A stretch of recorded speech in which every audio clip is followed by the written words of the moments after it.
Jadi saya perkenalkan dulu dok, teman-teman. Ya. Jadi kita sekarang sudah bernama Dr. Devi.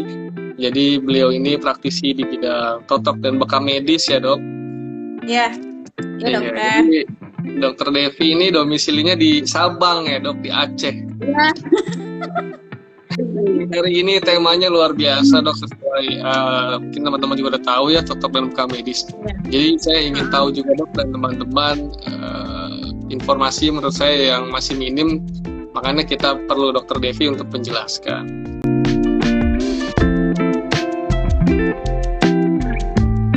Sebenarnya totok itu sendiri adalah kan melakukan pengetukan ringan di 9 bagian tubuh. Saya contohkan, ada bagian tengah kepala, kemudian bagian glabella, kedua pelipis mata, kemudian di bagian dagu dan clavicula, kemudian di pergelangan tangan dan di bagian pinggir dari jari, kemudian juga ada di bagian di bawah ketiak, tentunya di bagian perifernya.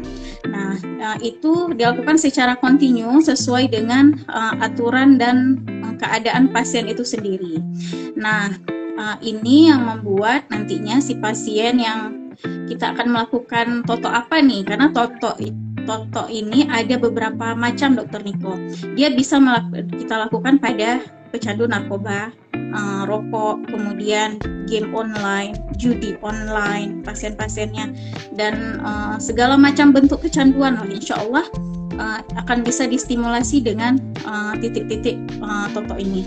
Nah, yang kita harapkan apa? Membuat pasien ini jerah tentunya.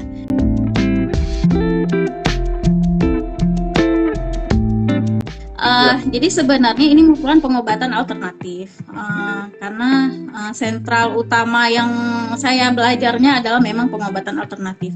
Nah, disinilah saya mengcombine dengan teknik dari tim medis kita.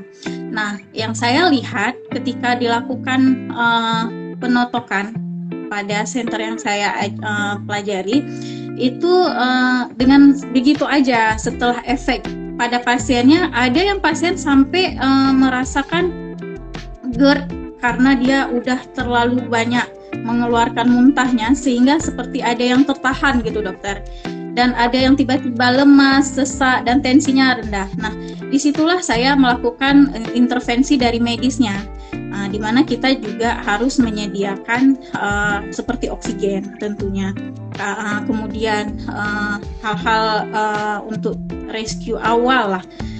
Gawat darurat pun dok, mungkin kalau bisa terjadi. Gawat daruratannya itu pasti akan ada karena pasiennya bisa saja lemas sekali Dokter Niko setelah dilakukan totok, dan apabila memang dia sangat kecanduan berat, itu memang luar biasa efeknya, bahkan sampai lemas, susah bernafas Dokter Niko, bahkan tensinya sampai rendah.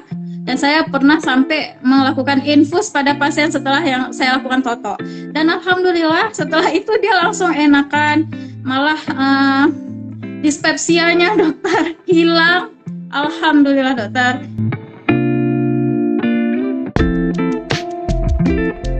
Yang pertama kita ketahui alat yang digunakan itu sebenarnya harus steril.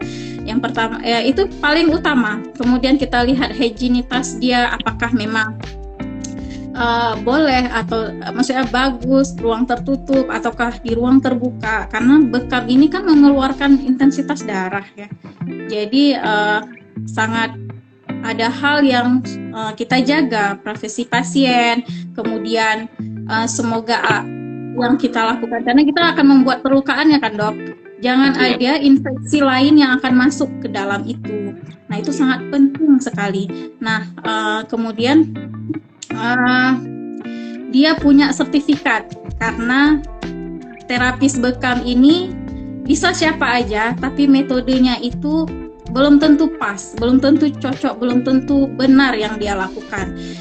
Nah, Itu untuk mengurangi efek samping ataupun malpraktek dari bekam, karena bekam ini juga ada malprakteknya yang harus kita ketahui bersama.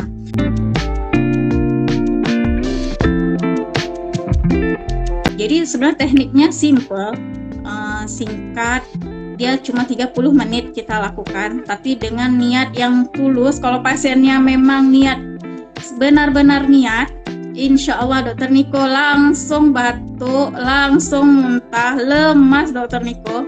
Apalagi kalau misal pasien-pasiennya yang mengalami gangguan dari nafsa, itu memang langsung insya Allah toksinnya itu memang keluar, muntahnya kuning, hijau, langsung keluar, dan rasanya beda, tidak terasa berat, nggak kepikiran untuk mengkonsumsi barang itu lagi. Alhamdulillah Dokter Niko.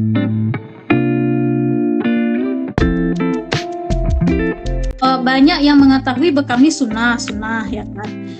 Alhamdulillah ya.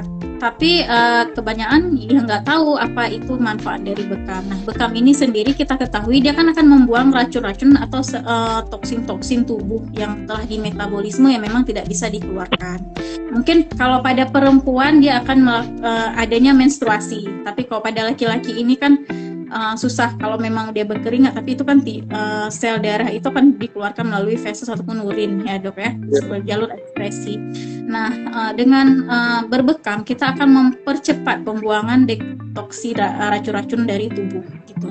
Kemudian dia juga bisa menurunkan tekanan darah, kemudian mencegah tumor dan kanker dok, kemudian melancarkan peredaran darah. Kemudian yang pasien-pasien dengan gout arthritis yang memang sedang mengalami inflamasi peradangan dengan pembengkakan, kita lakukan di bagian titik-titik tertentu, dan alhamdulillah langsung bisa, dari yang nggak bisa dia tekuk ya dok, langsung bisa dia tekuk, dia pulang dengan senangnya. Ini nggak bisa, jempolnya nih nggak bisa dia gini kan, jadi bisa dokter.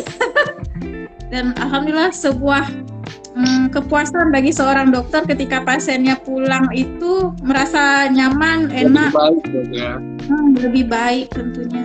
Itu Dokter Niko.